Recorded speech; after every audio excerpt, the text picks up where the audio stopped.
हम हमारी मरी हुई बहन की इज्जत क्यों उछालते? इज्जत को मारो गोली, श्रद्धा को गोली मारी गई है। तुमने नरेश और श्रद्धा के अफेयर को क्यों छुपाया हमसे? अब आप लोगों ने पता कर लिया है ना, तो लटका दो उस कमीने को फांसी पर। सर, इस नरेश ने मारा है श्रद्धा को। नरेश ने क्यों? तुम दोनों ने क्यों नहीं? श्रद्धा हमारी एक लौती बहन थी, बहुत प्यार करते थे हम उससे। नरेश का भी यही कहना है कि वो बहुत प्यार करता था श्रद्धा से। अमन झा और करण शुक्ला का भी यही कहना है। अब तुम दोनों कहोगे कि तुम इन दोनों को जानते ही नहीं, कौन है ये, है ना? सर, करण और अमन के फोन रिकॉर्ड्स शैलेश लालचंद को सुपारी देने की तरफ तो इशारा नहीं करते। पर इस बॉयफ्रेंड नंबर 3 नरेश के झूठ काफी इशारे कर रहे हैं। सर, हो सकता है करण, अमन और नरेश इन तीनों बॉयफ्रेंड्स ने मिलकर ये कांड कर दिया हो। जॉइंट सुपारी। अगर श्रद्धा के दोनों भाइयों का इसमें हाथ नहीं है तो? करण तो पहली कक्षा से श्रद्धा की क्लास में था। अब हमारी बहन नहीं रही तो कुछ भी कीचड़ उछालेंगे आप उसके ऊपर। जब खून के छींटे उछलते हैं तो कीचड़ अपने आप उछलती है अवधेश। श्रद्धा की सुपारी कितने की थी तुमने शैलेश लालचंद को? हमने सुपारी दी श्रद्धा को मरवाने। आंकड़े दिखाओ, हर साल कितने घर वाले मरवाते हैं अपनी बेटियों को। भाड़ में गए सर आपके आंकड़े। हमारी छोटी बहन थी वो, बच्चों की तरह पाला हमने उसे, शक तक नहीं किया हमने उस पर आज तक। हमें तो नरेश के बारे में पता नहीं लगता। अगर उसका बाप कमलेश खंडेलवाल मुझसे मिलने नहीं आया होता।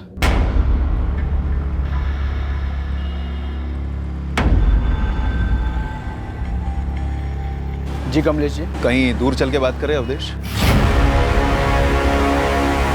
क्या बकवास कर रहे हैं आप? आपका बेटा खुद अपनी मर्जी से मेरी बहन को घर ड्रॉप करने आता है।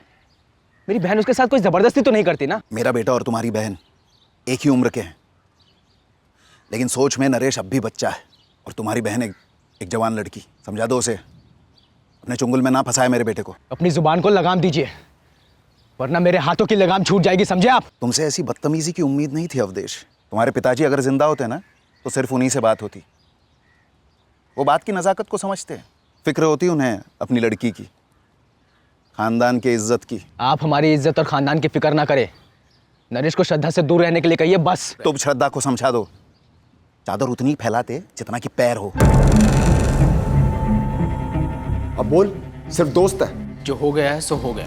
अब पहले तू भुलाएगी उसको, फिर हम सब भुलाएंगे। देख बेटा, हमारी किस्मत अच्छी है कि वक्त पर गलती सुधर रही है। श्रद्धा बेटा, पूरी जिंदगी पड़ी है आगे तुम्हारी। श्रद्धा, आपसे सिर्फ और सिर्फ पढ़ाई पे ध्यान दिया जाएगा, ठीक है? जब वो फिर से मिले तब हमने नरेश को पीटा। लेकिन हमारी बहन की नासमझी भी कुछ कम नहीं थी।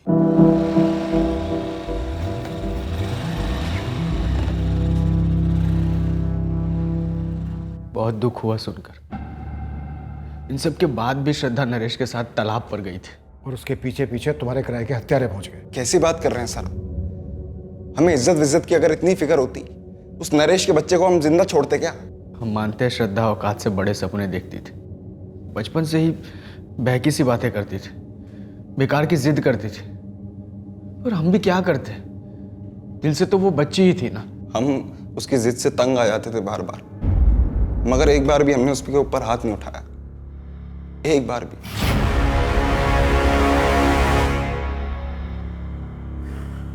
जी,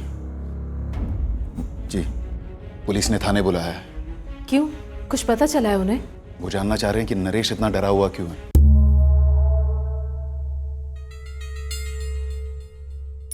नो सर, मैंने इन दोनों को आज तक कभी नहीं देखा है और ना ही कभी इनके नाम सुने हैं। मेरा भी यही जवाब है सर। तुम तीनों इस गलतफहमी में मत रहना कि हम तुम लोगों की खुफिया कड़ियाँ जोड़ नहीं सकते। सर, जब मैंने कुछ किया ही नहीं है तो कैसी गलतफहमी सर? आप बार बार मुझे यहाँ पर बुलाकर सवाल करते हो, जबकि मैं उस दिन वहाँ था भी नहीं। आपको कुछ पूछना है तो इससे पूछिए ना, जो उस दिन श्रद्धा के साथ था। सर, अगर मैं श्रद्धा के साथ होता हमले के वक्त और मैं इन दोनों के बारे में पहले से जानता, तब भी मैं श्रद्धा को बचाने की कोशिश करता सर। इस डरपोक की तरह तुम दबाकर भाग नहीं जाता। अगर मुझे पहले से भी पता होता कि श्रद्धा मेरे साथ धोखा कर रही है तो मैं कोई उसका खून नहीं करवा देता, मैं तो बस ब्रेकअप कर देता। मैं कोई गुंडा नहीं हूँ जो किसी को जान से मारने की सुपारी दे दूं। आप उन तीनों गुंडों की शक्लों की स्केच बनवाइए ना सर। इस भगौड़े ने तो उन्हें पास से देखा होगा ना, या फिर उसमें ही फट्टूपना दिखा रहा है। इसकी शक्ल देखकर तो मुझे अपने आप पर घिन आती है कि श्रद्धा को मुझे धोखा देना ही था तो किसी ढंग के लड़के के लिए देती ना।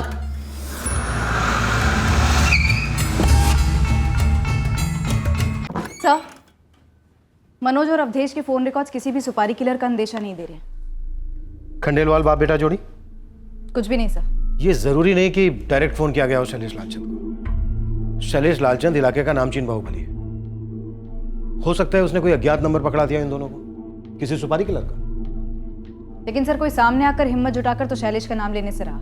सर मैं कितनी बार बोल चुका हूँ, उन तीनों के चेहरों पे गमछे थे।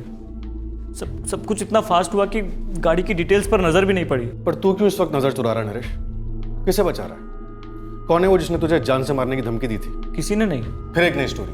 पहले की स्टोरी में तूने बोला था कि 3 आदमियों में से एक था जिसने तुझे बंदूक दिखाकर चुप रहने के लिए कहा था। हाँ सर, वही तो मैं कब से कह रहा हूँ कि उन तीनों के चेहरों पे वो गमछे का नकाब था सर। देख नरेश, श्रद्धा को मारने के पीछे या तो उसके दोनों भाई, या अमन, या करण, या तू, या फिर तेरे पापा कमलेश शामिल है। हाँ, मैं नरेश और श्रद्धा के रिश्ते के खिलाफ था, पर ना नरेश मेरी कोई बात सुन रहा था और ना ही वो लड़की अपने भाइयों की बात सुन रही थी। इसलिए आपने श्रद्धा को गोली की आवाज सुनवाई। पूरे चित्रापुर में एक ही किराने का सुपर स्टोर है, मेरा, और मेरे यहाँ पूरा चित्रापुर आता है खरीदारी करने। आप मेरा काम देखिए, मेरा नाम देखिए। आपको लगता है मैं किसी को मरवाऊंगा या मेरा बेटा मरवाएगा? तो फिर आपका बेटा इतने झूठ क्यों बोल रहा है? आप सच क्यों नहीं सुन रहे हैं? क्योंकि आपका बेटा हद से ज्यादा झूठ बोल रहा है। हत्यारों ने चेहरे पर गमछे लपेटे थे, मान लिया। उसे गाड़ी का नंबर याद नहीं है, ये भी मान लिया। लेकिन गाड़ी का कलर, मॉडल उतना भी याद नहीं है। उसके बाद वो वहां से भाग खड़ा होता है, चलो समझे। पर उसके बाद की खामोशी, नरेश की, आपकी। अब आप बताइए, झूठ क्यों बोल रहा है आपका बेटा? मैं वही बातें बार बार नहीं दोहरा सकता सर। अभी तक मैंने आपको जो भी कहा, आपने मेरी हर बात को झुठलाया। अब आप ही बता दो मुझे सर, सच क्या है? आप जो बोलोगे मैं मान लूंगा। बताइए सच क्या है? श्रद्धा की सच्चाई उन 2 और लड़कों वाली सुनकर दंग रह गया नरेश। उसे लग रहा है जैसे कि वो श्रद्धा को जानता ही नहीं था। शैलेश लालचंद को तो आप जानते ही होंगे। आपसे बेहतर नहीं। आखिर दामाद जो है वो आपके डिपार्टमेंट का। शायद शैलेश लालचंद ने मरवाया हो। आप ये कह रहे हैं कि मैंने उसे सुपारी दी होगी? क्यों नहीं, आपके घर के चिराग का सवाल था। तो फिर श्रद्धा के भाई क्यों नहीं? उनके घर की इज्जत का सवाल था। शैलेश लालचंद उनके बजट से बाहर हो शायद। लालचंद जैसे लोगों के साथ बंध जाओ ना, तो जिंदगी भर के लिए उनके बंधुआ हो जाते हैं लोग। और आप उनमें से नहीं हैं। आप भी तो नहीं है ना सर, वरना उसका नाम नहीं लेते। जितना भरोसा तुम दोनों ने किया था श्रद्धा पर, मैंने भी उतना ही किया था। अब वो घर से बाहर जाकर क्या कर रही थी, मैं कैसे जान पाती बेटा? मुझे तो ऐसा लग रहा है जैसे इतने साल किसी अजनबी के साथ रह रहे थे। जब नरेश की बात सामने आई, हमने वो सब कुछ किया जो हमें करना चाहिए था। समझाया प्यार से, सख्ती से, दोनों को। पर अब श्रद्धा के जाने के बाद कितनी बातें सामने आ रही हैं। पता नहीं अब और क्या है जो आगे आके निकलेगा।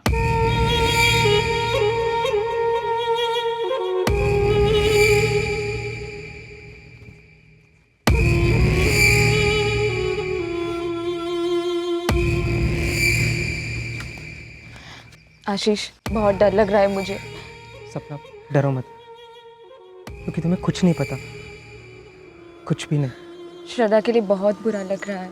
सपना, लगने दो। आधी दुनिया को इस वक्त बुरा लग रहा होगा, पर क्या हम इस वक्त कुछ कर सकते हैं? नहीं, हम कुछ नहीं कर सकते सपना। तो बस बिल्कुल चुप रहो।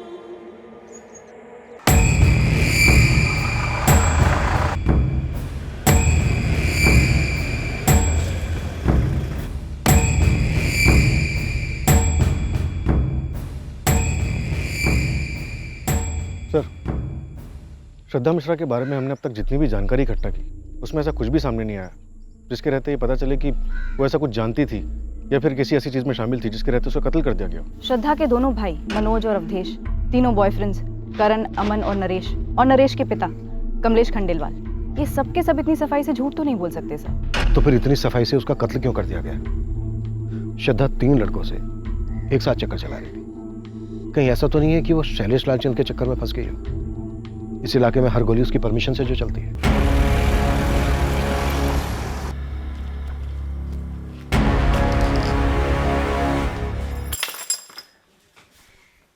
सर, मान लेते हैं कि श्रद्धा का शैलेश के साथ कोई कनेक्शन था भी, तो भी क्या कोई छोटा सा बयान देने के लिए या फिर गवाही देने के लिए सामने आएगा? हम तो शैलेश को उठा के पूछ भी नहीं सकते। सर, श्रद्धा के कॉल रिकॉर्ड्स में हमें तीनों बॉयफ्रेंड्स के नंबर तो दिखे, पर शैलेश लालचंद से कोई कांटेक्ट नहीं दिखा। मुन्ना खबरी से कोई खबर? नहीं सर, खाली हाथ लौटा। साहब आप ये शैलेश लालचंद के गिरबान पे हाथ नहीं डालो। बड़े साहब को तो क्या क्या। 3 गमछे वाले कौन थे मुन्ना?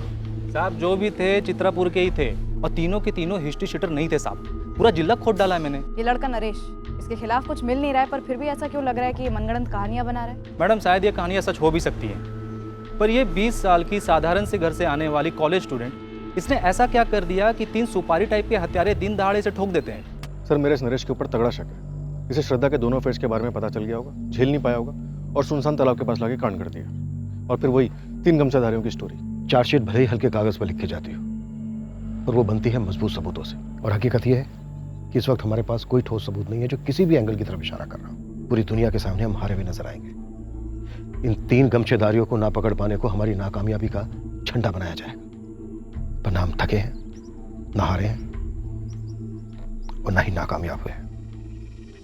अब ये केस एक पेचीदा पहेली बनता जा रहा था जिसका हल कहीं आसपास दिख नहीं रहा था। नरेश खंडेलवाल इस केस में हमारा मुख्य और शायद एकमात्र संदिग्ध था, जिस पर हम पूरी तरह से निगरानी रख तो रहे थे, पर कुछ हाथ नहीं लग रहा था, क्योंकि नरेश एकदम से सिकुड़ सा गया था अपने आप में। इस केस में बाकी के सारे एंगल्स भी टटोले गए, पर कोई सुराग मिल नहीं रहा था जो इस हत्या का मकसद साबित कर सकता। ऑनर किलिंग और श्रद्धा के 3 अफेयर्स, यही 2 एंगल्स अब भी तहकीकात के 2 खंभे बने हुए थे। एक छोटे से कस्बे में एक जवान लड़की की हत्या हुई थी, और पूरे 1 महीने के बाद भी हमारी इन्वेस्टिगेशन अंधी गलियों में चक्कर काट रही थी। सर नरेश की कोई एक्स गर्लफ्रेंड भी नहीं थी कि उसकी जगह श्रद्धा को मार दिया गया? शैलेश लालचंद का क्या हुआ? श्रद्धा के साथ उसका कोई कनेक्शन नहीं बना? बुरा मत मानिएगा, लेकिन जब से वो जौहरी दिनेश जायसवाल के केस में आपका लालचंद बंधुओं से झगड़ा हुआ है, तब से शैलेश आपकी नज़रों में कुछ ज़्यादा ही अटका हुआ है बतौर संदिग्ध। ये शैलेश लालचंद तुम्हें दूध का धुला संत लग रहा है? ऐसा नहीं है सर, लेकिन हमारी कई बार कोशिश करने के बाद भी शैलेश के खिलाफ कुछ निकल नहीं रहा। तो फिर श्रद्धा मिश्रा का मर्डर किया किसने? या उसका मर्डर हुआ ही नहीं? नोबडी किल्ड जेसिका की तरह नो वन किल्ड श्रद्धा मिश्रा। हाँ चौधरी, ये नरेश का बच्चा ये है क्या चीज जो साला टूटने का नाम ही नहीं ले रहा है? शायद सच बोल रहा हो। नामुमकिन। सच ये है कि हम उसकी जबान खुलवा नहीं पा रहे। हमारे पास कोई खास विकल्प भी तो नहीं है। कहां से आएगा विकल्प चौधरी? हमसे ज्यादा उसकी जबान पर किसी और का दबाव है। 1 महीने से ऊपर हो गया है, श्रद्धा के कत्ल का एक भी सुराग हमारे हाथ नहीं लगा। कर क्या रहे हम लोग? 2 और हफ्ते बीत गए, और अब कत्ल के पूरे 1.5 महीने बाद इस केस को अपना पहला सुराग मिल गया। दरअसल इसे सुराग नहीं कहा जा सकता था, ये एक इशारा था एक ऐसे शख्स से जिसका इस हत्याकांड से एक अलग तरीके से ताल्लुक था। गौरी शंकर तालाब के पास एक बंदा है, लकड़ियाँ काट के अपना दिन गुजारता है साहब। उसने 26 सितंबर के शाम को करीब 5 बजे के आसपास ना एक औरत को वहाँ से जाते हुए देखा अपनी स्कूटी पर। बहुत ही हड़बड़ाई हुई थी साहब। साहब उसका नाम है आकांक्षा सिन्हा। PWD में एक ऋषभ सिन्हा नाम का बंदा काम करता है। ये आकांक्षा सिन्हा उसकी घरवाली है। गौरी शंकर तालाब के उस तरफ इसका घर है साहब। कई लोगों का घर है उस तरफ तो। पर 26 सितंबर को शाम करीब 5 बजे के आसपास यही औरत अपनी स्कूटी से वहाँ से गुजरी। और मर्डर की टाइमिंग क्या थी साहब? लगभग उसी वक्त। और क्या पता किया इस औरत के बारे में? मैडम तालाब के इस तरफ मार्केट में जितनी भी दुकानें हैं, एक दुकान वालों से बात की, एक से। और पता है क्या मालूम पड़ा? उस दिन ये औरत आकांक्षा सिन्हा हामिद टेलर के पास अपना सलवार सूट सिलवाने के लिए गई थी। और ये बात मैंने कंफर्म कर ली है साहब। ऐसा हो सकता है कि आकांक्षा सिन्हा ने कुछ देखा हो, कुछ जानती हो, फिर भी सामने से आके कुछ बोली नहीं। जैसे कि नरेश, जिसने कत्ल होते हुए देखा लेकिन कुछ छुपा रहा है, झूठ बोल रहा है। सर क्यों ना आकांक्षा के पास जाकर सामने से पूछ लें, पता तो करें वो कुछ जानती भी है या नहीं।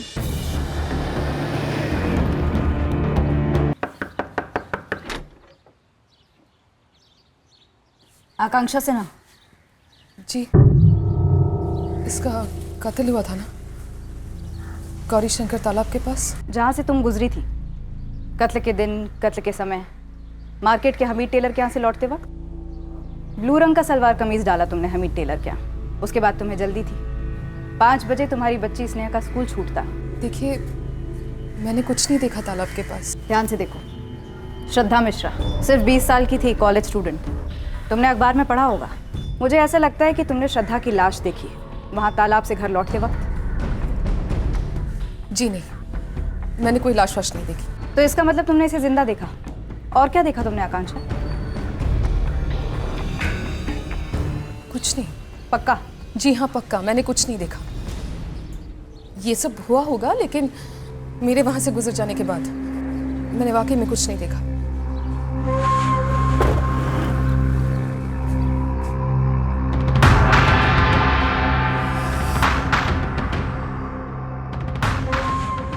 हाव भाव कुछ और ही कह रहे थे सर। नरेश की तरह उसकी आंखों में खौफ था जब मैंने उसे श्रद्धा की तस्वीर दिखाई।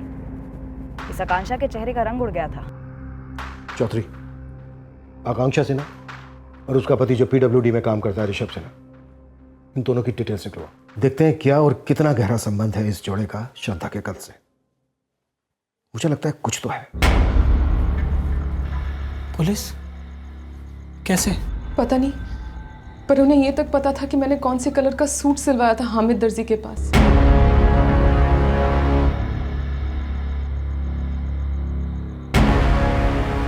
आकांक्षा, तुमको बस एक बात पे अड़े रहना कि तुमने कुछ नहीं देखा, तुम्हें कुछ भी नहीं मालूम, मुझे कुछ भी नहीं मालूम। ऋषभ सिन्हा, आकांक्षा सिन्हा? नहीं, ऐसे किसी जोड़े को नहीं जानता हूं मैं। कौन है ये लोग और इनका श्रद्धा के मर्डर से क्या ताल्लुक है? अभी कुछ क्लियर नहीं है, पर हमें शक है, ठोस शक है कि ये औरत आकांक्षा सिन्हा जरूर कुछ ना कुछ छुपा रही है। क्यों छुपा रही है? ये तुम पूछ रहे हो मनोज? इस केस से जुड़े हर किसी ने कुछ ना कुछ छुपाया ही है ना।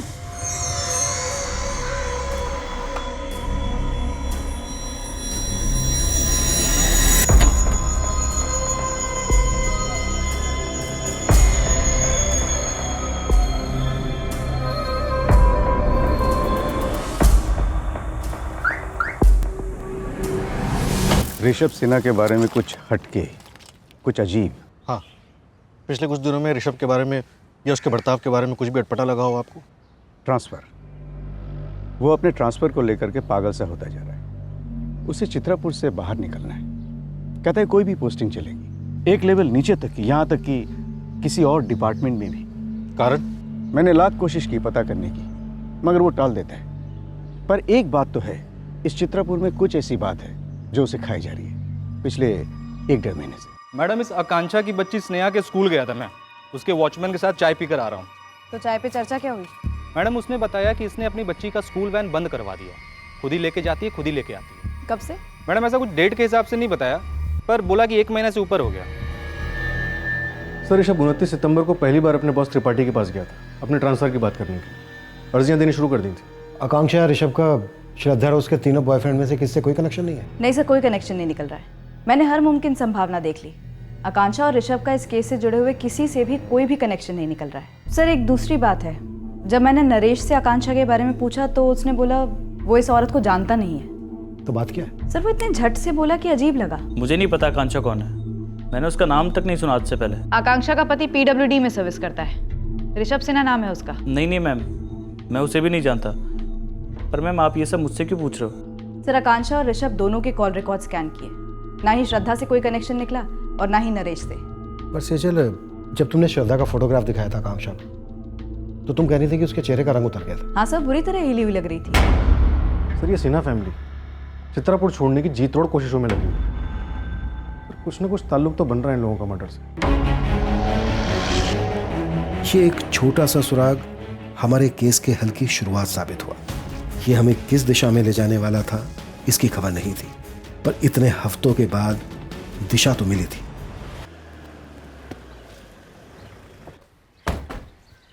हमने सोचा आप काम के लिए निकले, उससे पहले 2 बातें कर लें आपसे। आप लोगों को क्या चाहिए? जो आप छुपा रहे हैं वो चाहिए। मैं क्या छुपा रहा हूँ और मैं क्यों छुपाऊंगा? देखिए, मुझे दफ्तर के लिए लेट हो रहा है। आपके बॉस त्रिपाठी जी को बोल दिया गया है कि आज आप थोड़ा लेट आए। आकांक्षा जी, आप भी आ जाइए। एक्चुअली हमें आप दोनों से ही बातें करनी है। आप स्नेहा को अंदर के कमरे में किसी काम में लगा सकती हैं, कुछ ड्राइंग, होमवर्क या कोई खेल। मैं ट्रांसफ़र क्यों मांग रहा हूँ? हमने स्नेहा की स्कूल वैन क्यों बंद की? ये सब हमारा निजी मामला है, इसमें आप लोगों को कोई हक नहीं होता है दखल देने का। जिंदा रहना हर इंसान का सबसे बड़ा हक, जो श्रद्धा से बेवक्त बेरहमी से छीन लिया गया। सर, मैं पहले ही कह चुकी हूँ कि मैंने उस दिन कुछ नहीं देखा था। वो तो दिख रहा है आपके चेहरे, एकदम शांत, कोई परेशानी, कोई डर नहीं, कोई खौफ नहीं। आप हमारे साथ मुजरिमों जैसा व्यवहार क्यों कर रहे हैं? तो क्या आप पीड़ित हैं? क्या पीड़ा है आपको? और मुजरिम कौन है? देखिए, मुझे दफ्तर के लिए देर हो रही, दफ्तर, फिर किसी से उधार ले। आपने अपने दफ्तर के एक दोस्त शरद से 50,000 रुपये, एक दोस्त अहमद से 25,000 रुपये। क्या तकलीफ है आपको ऋषभ से, आकांक्षा से? शायद हम कोई मदद कर सके आप लोग। देखिए सर, ऋषभ और मैं एक साथ डिपार्टमेंट में ज्वाइन हुए और पास पास के टेबल पर ही काम करते हैं। परेशानी क्या है मुझे नहीं पता। शरद, कुछ तो अंदाजा हुआ होगा, कभी बातों बातों में कुछ निकल गया हो मुंह से? ऋषभ ने पहले कभी एक भी पैसा उधार नहीं लिया लाइफ में। अचानक से मुझसे 50, अहमद से 25,000 उधार लिए। दोस्ती के नाते दे दिए हमने, और ये भी पक्का पता लौटा भी देगा। लेकिन पैसे उधार क्यों लिए? आप फिर हमारी निजी जिंदगी में दखल दे रहे हैं। आपकी निजी जिंदगी में हमारी जरा भी दिलचस्पी नहीं है। एक लड़की का मर्डर हुआ। क्या आपका श्रद्धा मिश्रा के साथ कोई अफेयर था? अफेयर? आप लोग पागल हो गए हैं क्या? उस कत्ल से हमारा दूर दूर तक कोई ताल्लुक नहीं है। तो फिर आप लोग इतने डरे हुए क्यों हैं? क्या छुपा रहे हैं आप लोग? हम लोग कुछ नहीं छुपा रहे मैडम, मैं पहले भी आपसे कह चुकी हूँ, हम लोग कुछ नहीं छुपा रहे। हमारी जिंदगी है, हम जी रहे हैं, खुशी से जिए, डर से जिए। आपको क्या लेना देना? आप लोगों की निजी जिंदगी में तो हम दखल नहीं देने आ रहे हैं ना, तो फिर? जो लड़की मारी गई है श्रद्धा, उसके घर वालों की निजी जिंदगी तहस नहस हो चुकी है। जीते जी भी जिंदगियां तहस नहस हो रही है सर, इसे और मत बिगाड़िए। हम लोग आपकी मदद कर सकते हैं। आप लोग तो रहने ही दीजिए सर। अगर आप लोग कुछ करते ना तो ऐसी नौबत ही नहीं आती कि किसी और को कुछ करना पड़े। अपने ही हाथों अपनी जिंदगी बर्बाद नहीं करनी पड़ती, सब कुछ छोड़ छाड़ कर भागना नहीं पड़ता। 20 साल की लड़की की जिंदगी आप लोग बचा नहीं पाए, हमारी क्या मदद करेंगे आप? देखिए, हमने कुछ भी नहीं देखा, हम कुछ भी नहीं जानते। प्लीज आप हमें अकेला छोड़ दीजिए, हम आपके आगे हाथ जोड़ते हैं। आप लोग चले जाइए यहाँ से।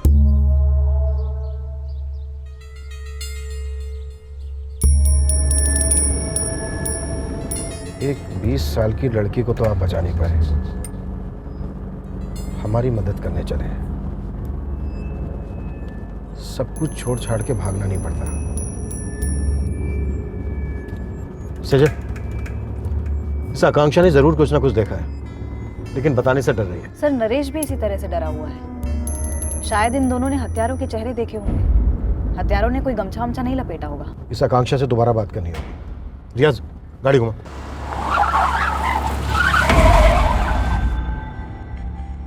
अब तो पानी सर के ऊपर चढ़ गया है। तो हम ही क्यों डूबे ऋषभ? पूरे चित्रापुर में मुझे ही गुजरना था वहां से। ये कैसा श्राप लग गया हमारी गृहस्थी को? देखो, हम कहीं नई जगह चलेंगे, अपनी नई गृहस्थी बसाएंगे, कहीं दूर, इन सबसे बहुत दूर। मम्मी पापा, पुलिस अंकल की गाड़ी फिर से यहाँ आई है। आप लोग क्यों हमें परेशान कर रहे हैं? आकांक्षा जी ने श्रद्धा के साथ जिस लड़के को देखा था, नरेश, वो भी इतना ही डरा हुआ है। तो जाइए, उसका डर दूर कीजिए ना, हम अपना देख लेंगे। लेकिन किसी न किसी को तो इस डर के चक्रव्यूह से बाहर निकलना होगा ना, इस डर की दीवार को तोड़ना होगा। तो आप चाहती है कि पहली पहल मुझसे होनी चाहिए? उसके बिना हम डर के कारण को कैसे पकड़ पाएंगे आकांक्षा? दिन रात वो लोग हमारा पीछा कर रहे हैं, चैन की एक सांस नहीं लेने दे रहे हैं हमें। जान की धमकियां दी हैं मुझे, ऋषभ को और स्नेहा को भी, और भी कई सारी धमकियां दी हैं जिनको मैं जुबान पर ला भी नहीं सकती।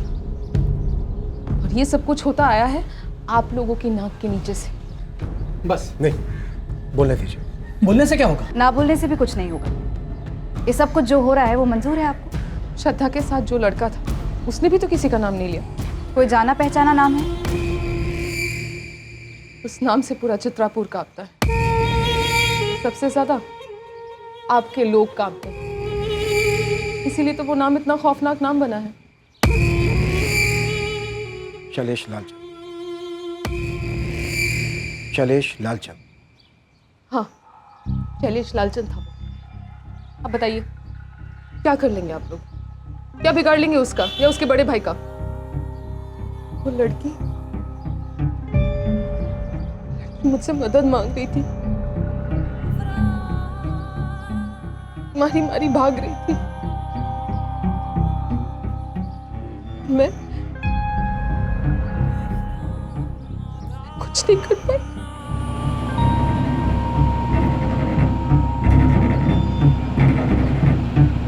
दीदी, दीदी, दीदी, दीदी जल्दी ले चलिए प्लीज। दीदी जल्दी ले चलो यहाँ से। दीदी प्लीज जल्दी, प्लीज ले चलो यहाँ से। दीदी जल्दी दीदी।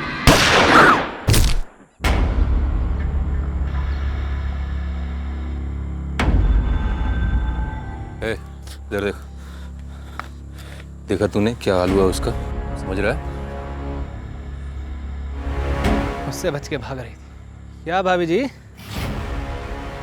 क्या नाम है? ओ भाभी जी, गूंगी भाभी जी, नाम क्या है? आकांक्षा। आकांक्षा भाभी जी, जाइए निकलिए, पर गलती से भी किसी से कुछ कहिएगा नहीं। अगर कुछ मुंह से निकल गया ना तो कांड हो जाएगा कसम से।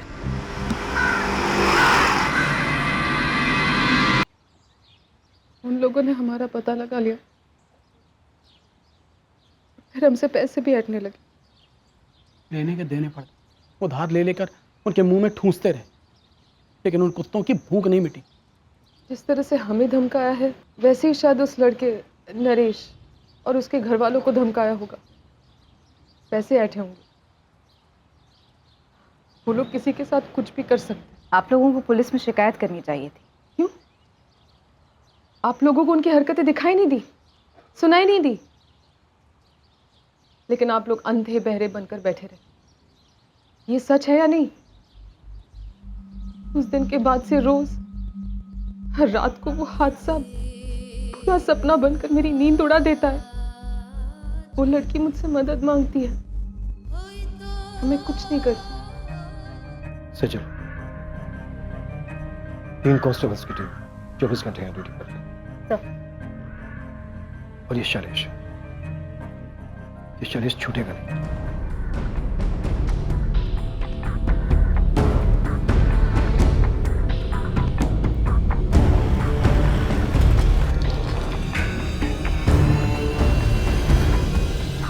शैलेश लालचंद का मालिक गए होंगे कहीं बाहर, अब पूरा इलाका उनकी जागीर है, बता के थोड़े नहीं जाएंगे। अपने मालिक को बोल देना अब से उसकी जागीरदारी खत्म। साहब हमारी कहाँ इतनी औकात। एक काम करिए, शैलेश भैया तो नहीं मिलेंगे तो आप राजकुमार भैया से बोल के देखिए, है इतनी हिम्मत है? नरेश, जो कहने की हिम्मत तुम नहीं जुटा पाए वो उस औरत ने कह दिया। उस वक्त वो वहां से स्कूटर से गुजर रही थी, शायद डर के मारे तुमने उसे भी नहीं देखा होगा। ताने मारने में बहुत बहुत मजा आ रहा होगा ना आपको, पर डर की बेड़ियां बहुत मजबूत होती है इंस्पेक्टर। जो उस औरत ने तोड़ दी ताकि नरेश भी तोड़ सके, सारा चित्तापुर तोड़ सके और हम भी तोड़ सके। अब शैलेश लालचंद चन्नू में भी नहीं छुप सकेगा।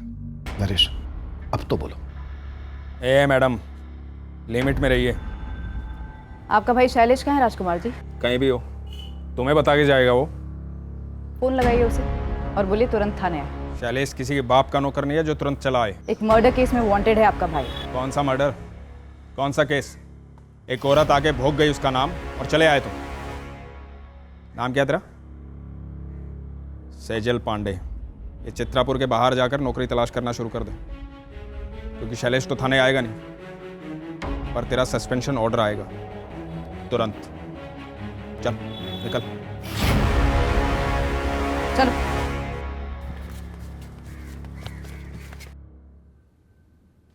सर, हमेशा की तरह हम तालाब किनारे बैठे हुए थे।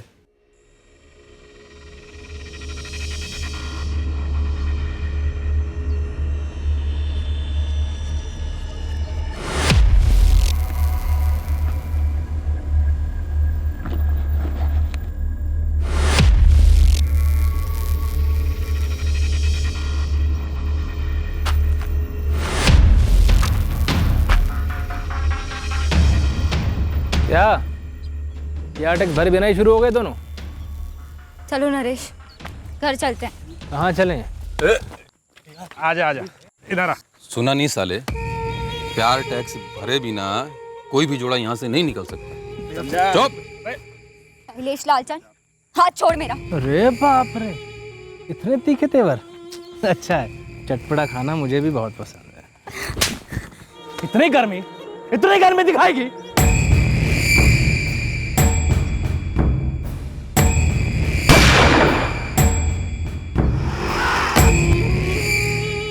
चल मुन्ना, निकल ले और चुप रहना है, और अगर मुंह खोला तो घर में घुस के उठाऊंगा तुझे और बोटियां बना के तालाब की मछलियों को पार्टी दूंगा, समझा? चल। निकले, चल चल। बार बार मुझे धमकी देते रहते, हर बार कुछ नया बोलकर और डराते। मम्मी पापा को मारने की धमकी देते और मम्मी को। अब आप ही मुझे बताइए सर, ऐसे में मेरा बच्चा क्या करता? वो बाहुबली है, उसके भाई के कनेक्शंस हैं, आप भी जानते हैं। पूरे चित्रापुर में आप मुझे एक व्यापारी बताइए, एक, जो लालचंद बंधुओं को हफ्ता नहीं देता हो। और अगर कोई हिम्मत करके शिकायत भी करता है तो उसके बाद क्या होता है आपसे बेहतर कौन जानता है। राजकुमार लालचंद को शायद पहले ही खबर मिल गई होगी कि हम आकांक्षा तक पहुंच गए हैं और उसने हमें सब कुछ बता दिया है, इसलिए उसने अपने भाई शैलेश को कहीं छुपा दिया होगा। फिलहाल इस नरेश को भी सिक्योरिटी दे दो। और रही बात शैलेश की, तो शैलेश अब तक लोगों के डर के पीछे छिप रहा था, अब वो डर की दीवार टूट चुकी है। अब बारी शैलेश के टूटने की है और उसके भाई की भी।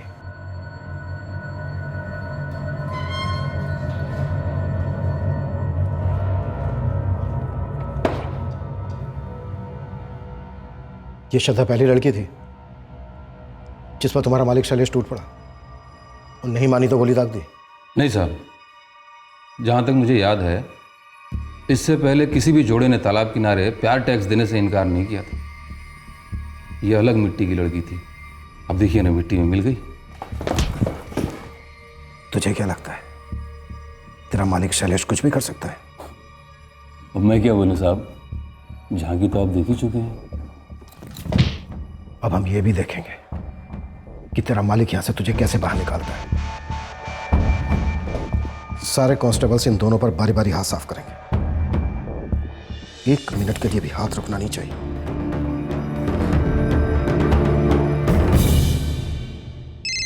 साहब, बड़े साहब का फोन है, 2 बार फोन कर चुके हैं। अगर लैंडलाइन पे है तो बोला साहब गश्त पे। हमने आकांक्षा सिन्हा और नरेश खंडेलवाल और उनके परिवारों को 24 घंटे सिक्योरिटी दी। हम नहीं चाहते थे कि उन्हें एक भी धमकी और मिले, पर शैलेश लालचंद हाथ नहीं लग रहा था क्योंकि उसे भी सिक्योरिटी मिली थी ऐसी ताकतों से जिन तक हमारी पहुंच नहीं थी। विजय, तुम ये चाहते हो कि मैं शैलेश लालचंद को भगोड़ा करार दे करके उसके खिलाफ नॉन अवेलेबल वारंट जारी करवाऊं? Yes sir. तुम अच्छी तरह से जानते हो कि अगर ये ऑर्डर मैंने इशू किया तो हम दोनों का ट्रांसफर हो जाने दीजिए सर। हमारे ट्रांसफर का डर उन लोगों के डर के सामने कुछ भी नहीं है। विजय, तुम इस केस को इतना पर्सनली क्यों ले रहे हो? तुम अच्छी तरह से जानते हो कि हम दोनों के ट्रांसफर के बाद भी उनकी ताकत कम नहीं होगी, बल्कि वो डरे हुए लोगों के ऊपर कहर बन के टूटेंगे। ट्रांसफर ऑर्डर के पहले अगर हम उन पर टूट पड़े तो सांप भी मरेगा और लाठी भी नहीं टूटेगी सर। एकेडमी से निकले हुए नए नए अफसर की तरह बात कर रहे हो तुम। पॉलिटिकल पावर के आगे आज तक कोई खड़ा रह पाया? वो 20 साल की लड़की डट के खड़ी थी सर। नतीजा बोलो विजय, नतीजा क्या निकला? नतीजा ये है सर कि अब और भी लड़कियां खड़ी हो गई हैं। सर, मैं अपना नाम नहीं बता सकती, बस इतना बता सकती हूँ कि शैलेश लालचंद ने मेरा बलात्कार किया था। सर, शैलेश लालचंद को गिरफ्तार मत कीजिए, बस गोली मार दीजिए उस कमीने को। शैलेश लालचंद ने मेरा भी रेप किया था सर। मैं तो खुदकुशी करने वाली थी, लेकिन अब मुझे उसे मरा हुआ देखना है। तड़पा तड़पा कर मारो सर, ऐसे लोगों को तो जेल में रहने का भी कोई हक नहीं है। इंसानियत के नाम पे बोझ है ये लोग। शूट कर दीजिए, शूट कर दीजिए सर। हाँ सर, शैलेश ने मेरा रेप किया था, धमकी दी रेप करेगा, धमकी पूरी भी की।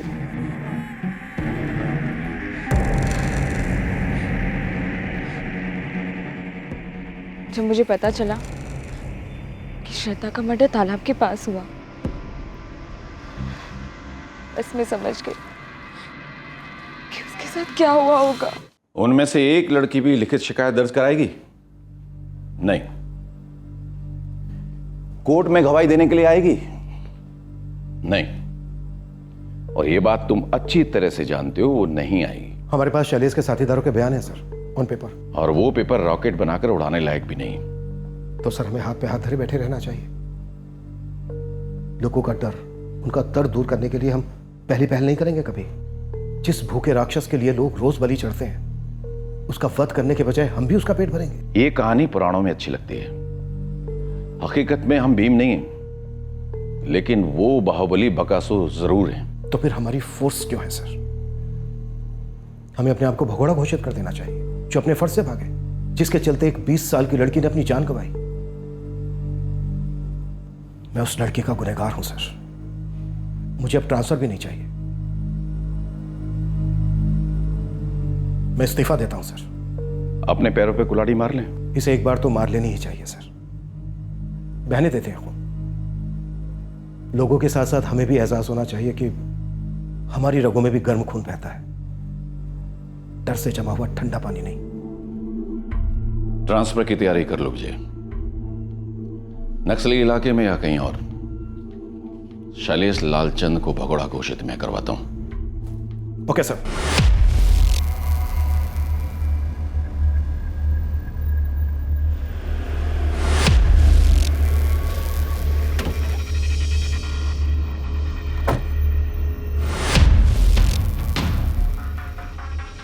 हद से ज्यादा भारी पड़ेगा विजय सिंह। पाप का घड़ा जब भर जाता है तो उससे भारी कुछ नहीं होता राजकुमार लालचंद। कल सुबह तक शैलेश सरेंडर नहीं करता तो घड़ा टूटेगा, चूर चूर होगा।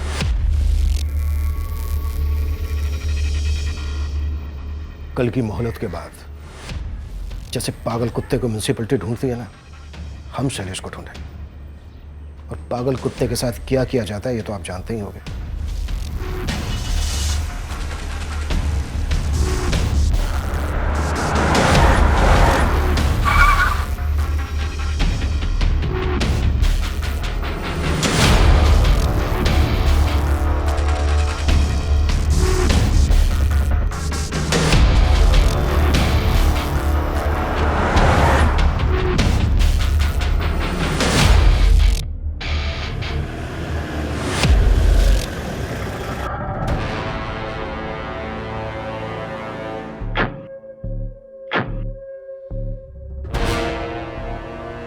मेरे क्लाइंट शैलेश लालचंद सरेंडर करने को राजी हो गए हैं, पर आपको लिखित में देना होगा कि इन पर आप थर्ड डिग्री इस्तेमाल नहीं करेंगे। शैलेश को खरोच भी आए तो देख लेना क्या होगा। जब एक निहत्ती लड़की पर पीछे से वार किया था तभी ऐसी डरी हुई शक्ल थी तेरी। देखिए इंस्पेक्टर साहब, हम कानून के हिसाब से चल रहे हैं और आप भी। मैंने आपकी बात सुनी वकील साहब, आप मुझ पर भरोसा कर सकते हैं। आप भी मुझ पर भरोसा कर सकते हैं। वैसे आपके पास मुझ पर भरोसा करने के अलावा कोई दूसरा चारा भी नहीं है। हाँ, मुझसे गोली चल गई थी गुस्से में, पर गलती उस लड़की ने की थी। उस लड़की को मुझे अकड़ नहीं दिखानी चाहिए थी। और कितनी लड़कियां हैं जिन्होंने अकड़ नहीं दिखाई, गोली नहीं खाई, लेकिन रोज जिल्लत की मौत मर रही है किश्तों में। अब गिनती कौन याद रखता है?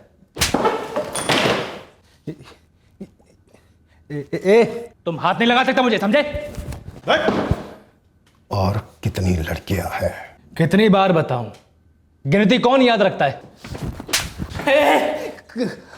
खत्म हो तुम सबके सब खत्म हो, समझे? हम समझे, अब तू समझ। हम तुझे खत्म नहीं करेंगे बल्कि तेरे अंदर के मर्दाना क्रूर को खत्म करेंगे। जिंदगी में कभी भी किसी लड़की के साथ कुछ करने लायक नहीं रहेगा तू। और हाँ, हम भी कुटाई का हिसाब नहीं रखते। चौधरी, थाने में सबसे कहता हूं कि शुरू हो जाए और ऐसी ऐसी जगह पर मारे जहां पर निशान आसानी से नहीं दिखते।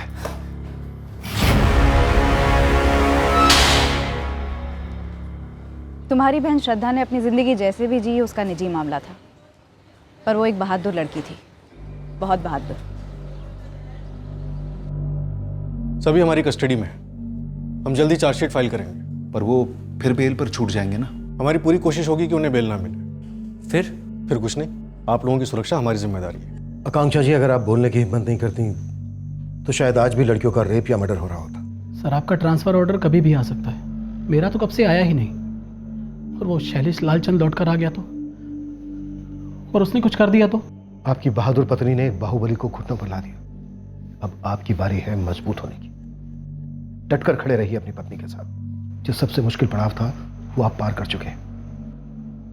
आप दोनों डर की दीवार को लांघ चुके हैं।